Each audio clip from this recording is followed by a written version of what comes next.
Well, hello and welcome to Sports by Compion Sports Studs Edition. My name, of course, is your host, Stephen Compion, and I am joined here by my guy who talks about rugby with me, the man who loves his English team, represents England on the Rockford Ravens, Mr. George McHattie, wearing the wrong hoodie, is in the house. How are you, George? Thank you for having me, sir. Yeah, rocking the. I'm sorry, but Ravens need to step their fucking merch game up because, this thing's I believe about 5 to 6 years old, and it's still waterproof. You know, Mm. like step up your merch. Look at it; it's just black and a little gray, not bogey green. Like I could wear this anywhere, and it's sleek. You know, but There's a lot of things the Ravens need to step up, but that's not the topic of discussion today, George. Today, we will be discussing the long term captain and fly half and center of the English Red Roses, Mr. Owen Farrell himself, is a topic of discussion today, Georgie. Exciting times. As an English fan, I'm sure you absolutely love this man and have nothing bad to say about him whatsoever. He is actually our age, which I didn't quite realize. I thought he was a lot. He was older than as he was kind of taking a step back from international rugby. Probably was just sick of dealing with the fans. But we will get into all of that today as we talk about Mr. Owen Farrell. What do you yeah. got to say off the top about this gentleman, Georgie? Oh, I wish he was in England right now. To be honest. Yeah, they could probably use him. That's for sure. The highest amount of points ever scored for the English. I think he also holds the record for the Saracens, the highest amount of points scored. He has since moved on to 92 Racing or Racing 92, which I guess means that Racing 92 has moved on from Finn Russell, huh? Finn Russell's in England now. He got, I Ah, okay. believe he had £1 million, which is about $1.2 million contract for a year for Bath, which is a nice chunk of change to play play the sport you love, isn't it? It's kind of crazy the discrepancy in what rugby players get paid compared to like some of the American sports. Not even getting into fucking baseball, what those dudes get paid. Do you know Like, what it is?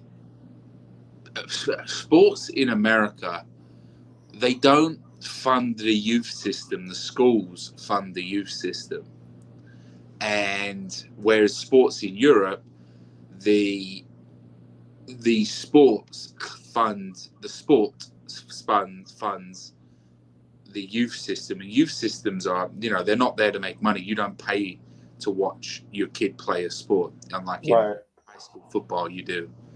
And that's the big difference. It's all not privately owned, but it's the people owned. So that's the big issue is the rugby is paid by.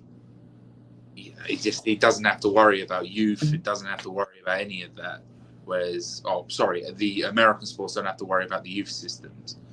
And it's not the most watched sport in the world because it's very too difficult for people to explain. But then again, I watched the NFL final, and I can't understand half the stuff that's going on that field. It was Yeah. like 3 minutes left of the game, or I believe it was 15 minutes. And I was like, oh, there's only 15 minutes left of the game, Lally. She's like, cool. And I was like, well, that's going to take about an hour of for the game to finish. And it did. Especially the Super Bowl. They will milk it for every minute they can. It's like, wow, there's 30 seconds left of the game. Oh, well, that's actual 5 minutes in human years, Yeah, absolutely. They definitely will milk it for every possible commercial break they can get in there. How were the commercials, Georgie, over this past Super Bowl? Were they good? Yeah, I like the Kanye commercial where he's getting his teeth done, and he's like, man, I spent all my money for the commercial on my teeth. Just go to my website, and it was Yeezy.com, and all he had was a shirt with a swastika on it for sale. The guy is fucking insane. Dude, the way him and his girl showed up to the Grammys and they're just escorted back out. They're like, hey, you can't show up naked to the Grammys. We're going to have to ask you to leave. Like, I don't get it. Like, what is his issue? He's a madman. But anyway, going back to Owen Farrell. But yes, long-term Saracen player. I was reading up on some of his stats. It's crazy that he deferred, 300,000 pounds of his salary one year to make sure the Saracens could stay afloat. But they did end up paying him back over about 18 months or so. But he did that. He did a lot of, when he was benched, he would make sure that his guys knew what they were doing. He would always help out whoever was the current fly half. This man has just been suspended a lot. He's a hard hitter if you watch some of his highlights, and sometimes he ends up hitting a little high, huh, George? Dude, yeah, he's one of those solid brick walls in the midfield there.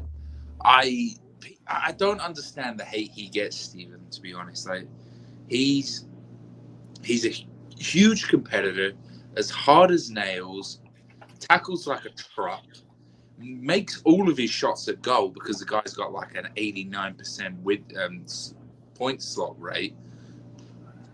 I don't understand the hate he gets. It's totally undeserved in my eyes.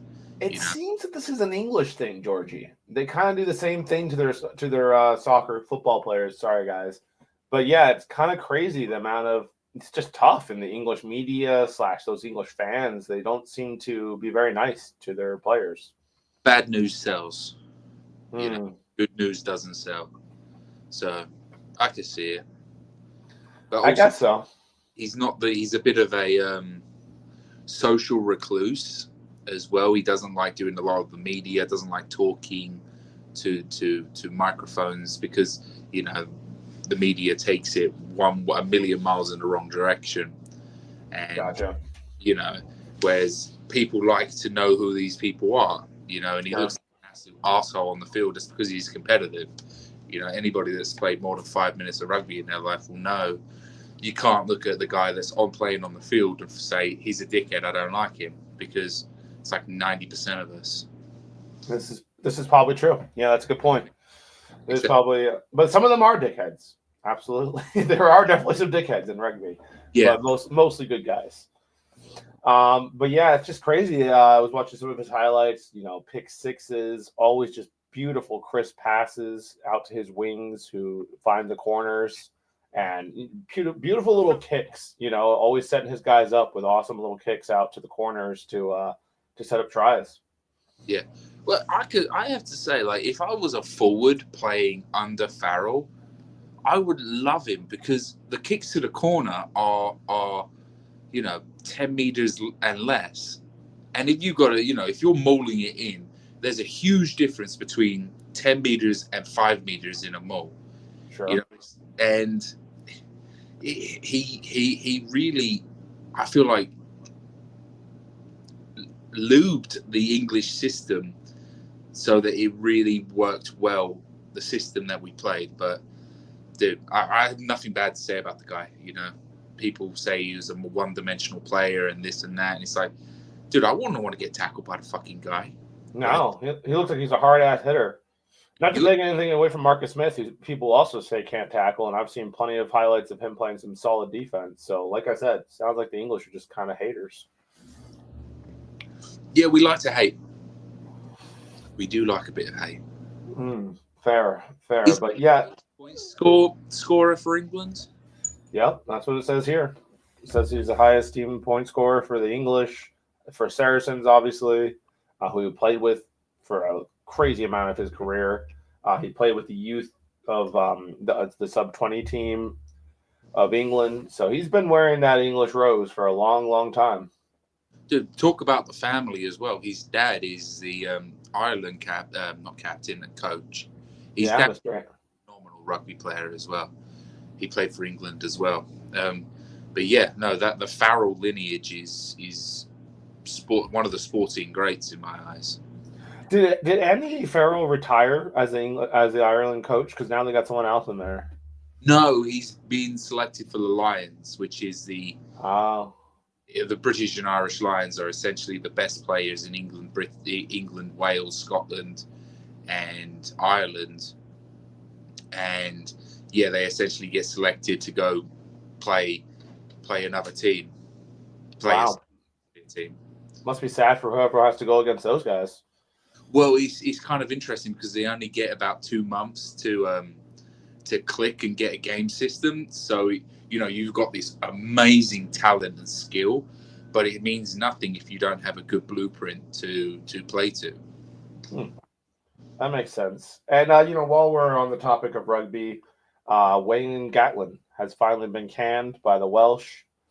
Their all-time, maybe best coach they've ever had, but was certainly struggling with 15 losses or so in a row, or was it 16? Either way, he didn't win last year at all for the Welsh, and they were off to an absolutely terrible start in the Six Nations. They finally have parted ways with him. Any thoughts on that? And as an England fan, he, and I'll say this as an England and as a rugby fan, the rugby world needs a good Wales.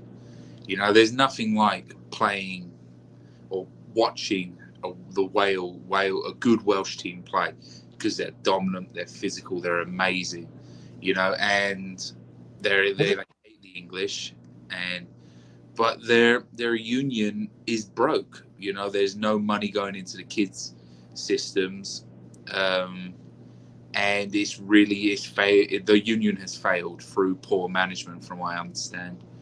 And it's sad because the international team is the spear point of a failing system, and it is what happens when rugby isn't looked after, when the youth systems aren't properly looked after. I heard they were even struggling to pay their international players back in 23. Yeah, it's pretty crazy. How do you mess it up that bad? COVID killed a lot of rugby because nobody was playing. Yeah, it did. Nobody was paying for rugby. Yeah. Oh, that's another thing with the British RFU, and I'm not sure about the Welsh RFU. Is the British RFU pays for the players' insurance, so it essentially makes a donation towards the national health insurance to pay for the players' insurance. So it's another thing that players in England don't have to worry about, unlike what we have to worry about over here, with every year it seems to go up $10, our insurance. Yeah, for absolutely nothing, which is great. And it's because, the Thunderbirds Cup, we lose 50 grand a year. Well, fuck me, find somewhere where we don't lose 50 grand a year. Why are you losing 50 grand a year, mate? I don't even understand what the Thunderbird Cup is, So I'll quickly break it down. So the select sides is you play for your state, what we're trying out for, written now. Above that is the Thunderbirds, which is the selects of the selects. And that's across, I believe, 8 states. The best of the best play for the Thunderbirds. They're not paid players. Maybe there is paid players in there, I'm not sure. But the Thunderbirds is essentially the best of the best in 8 states, which is, but... So basically us hosting that cup. Sorry to get so off track for people who are looking for this to be an exclusively Owen Farrell podcast, but we have some other questions here. So what you're saying is, if when we host that cup, we somehow manage to lose $70,000 or $50,000, that seems kind of crazy. I don't understand it either. Who the fuck? What are we spending money on? What's so expensive about these cups? Yeah, exactly. In my brain, 23 jerseys to pay for on a Saturday costs about $1,000. Yeah. Unless you're kitting them all out with, I don't know. What the hell are they spending the money on? I would love to have a look at those statistics. Dude, I would fucking love it too. I'll be like, why are we spending? Let's have a look at this budget, please.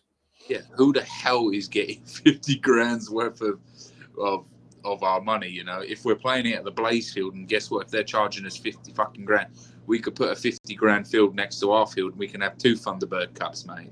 For real. I don't understand this, Steve. It just doesn't make it.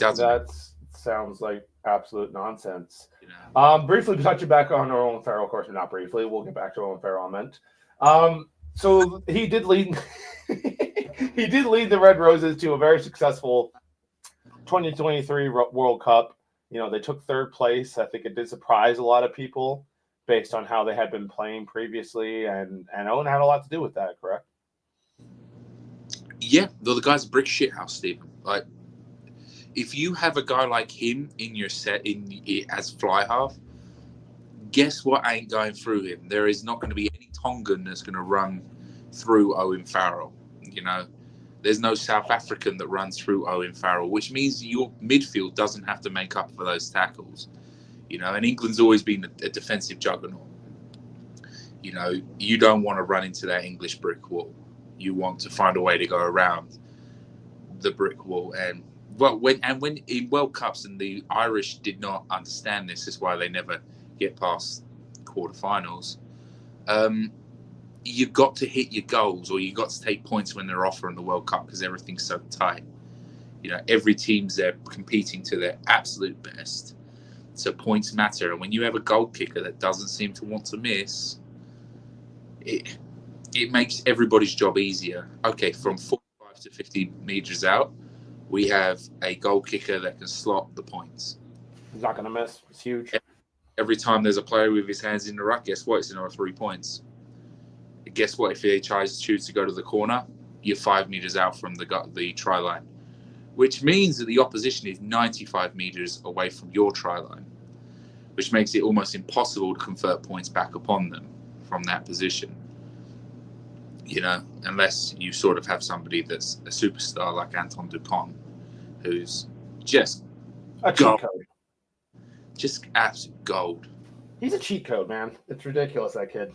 He's absolutely out of control. But yeah, so back to Owen Farrell. So he's had such a lengthy rugby career. Do you see him coming back to the international level? Do you think he's just going to stay at the club level at this point with racing, where he can go hang out with French fans who maybe are nicer? Well, I think he's gone to France because the English people have sort of disowned him. And the thing, you know, and as you well know, with like the Kendrick Lamar halftime show, the 5% of the people that dislike the Kendrick Lamar show are 75% of the people that are talking shit about it online. You know, and that's all the people that love something don't review. It's like 95% of the people that do write Yelp reviews are all negative people that had negative experience. Nobody goes out there going, no, that was some good nosh. Nobody thinks a review about it. That's a good point. That's a great point. So he just kind of tired of it, huh? So he just wandered off to France to get away from all the English hate for a while. Yeah. Pretty crazy. But yeah, so more into his international career, as I mentioned, he's been playing with the sub-20 team since, what was his debut? 2012. Yeah. It's pretty crazy. Yes. That's it. But 2012, I believe, is when he actually played with the actual English team. So he was playing for the sub-20 before that. Yeah. Man, what a guy. What a lengthy career. Did he ever win Six Nations? Oh, yeah. Yeah, I believe in between 2015 and 2019, England won it 3 years back-to-back or something like that. Lost it leading into the 2019 World Cup. Yeah. The 2023 2019 World Cup. Yeah, 19. Dude, the guy, that England team was probably the best team ever. And then we bottled it in South Africa in the World Cup final. Yeah, he had a chance to play with what's his name? Another English legend, which I'm sure George Ford. No, not George Ford, who's still playing with England now. Maybe not quite as good as. It's hard to replace Owen Farrell. Between him and Marcus Smith, they're still trying to figure it out, it seems. But who was the other English legend he got to play with? I kind of read it over here, but it has since been wandered off. It has, George. That team is legendary. You know, you've got in that 2019 final, you had Mako Vulapola, you had, dude, just, I don't know. Did they ever win the World Cup? Like, did they win it? Have they won the England? Farrell has, but we won one in 2003. England's won a World Cup in 2003. Not we. I wasn't involved with it, but You weren't there? it was in Australia. The Oh, really? first year I moved over to America was 2003, phone, No kidding. How about that? But yeah, so quite a extensive, international career resume, quite the extensive club resume. Seems like he's been underappreciated for too long. Hopefully, he does come back to international level because it would be cool to see him back out there. Um, yeah. Anything else you want to say about this fine gentleman?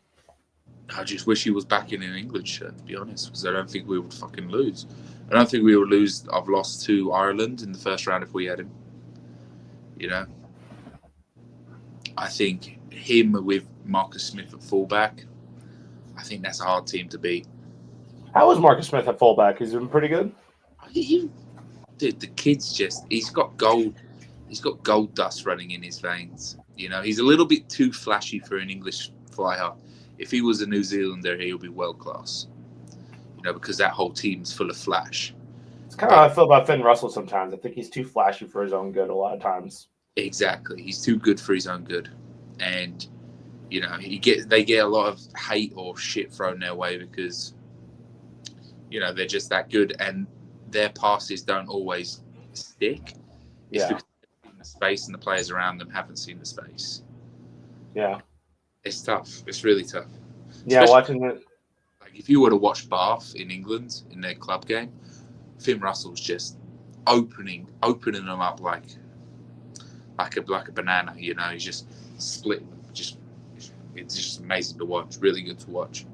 We're definitely gonna have to do a sports studs on Mr. Finn Russell because he is one of my favorite Scotland players. It's pretty cool.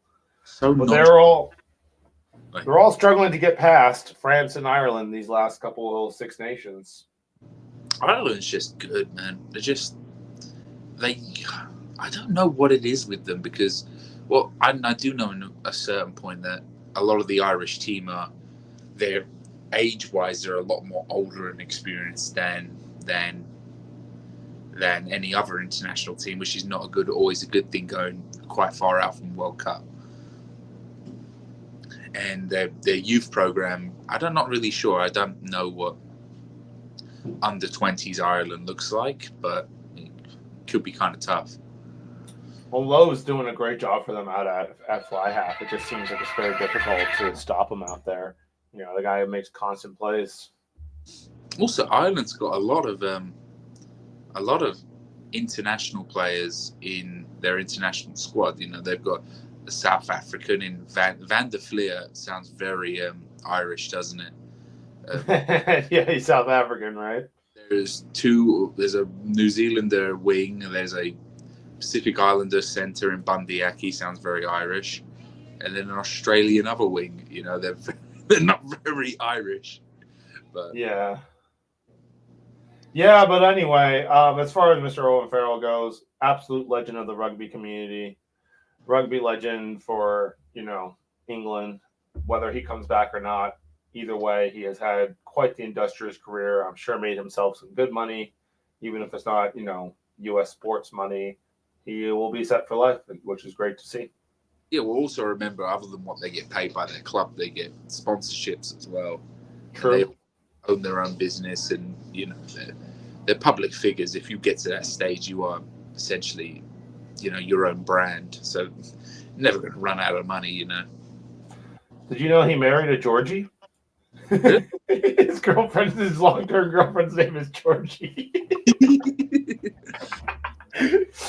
That's hilarious. I wonder if she has a beard. He has 2 sons, so we may see the Owen lineage continue in the rugby community. It's quite funny with the kids because the dad takes them when England plays Ireland. He takes them to Ireland and dresses them up in Irish gear, and carrying his fucking kids, and they're in Irish gear. That's hilarious. But yes, an absolute legend.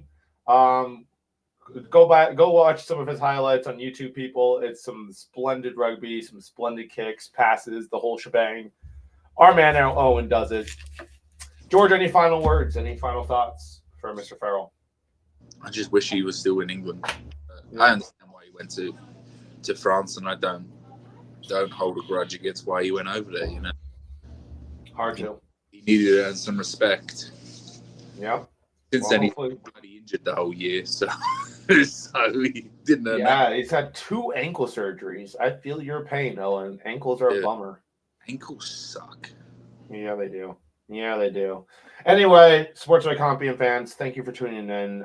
You'll be seeing a lot of these sports studs episodes popping up. We're going to be doing some UFC, and of course, tune in next week for me and George's pick'em episode of the Six Nations as we continue to roll on for round 3. Georgia is coming up. Who's your early favorite right now to take this Six Nations? I've actually got a sneaky suspicion that France is going to beat Ireland in Ireland, and it's going to be sort of like a 3.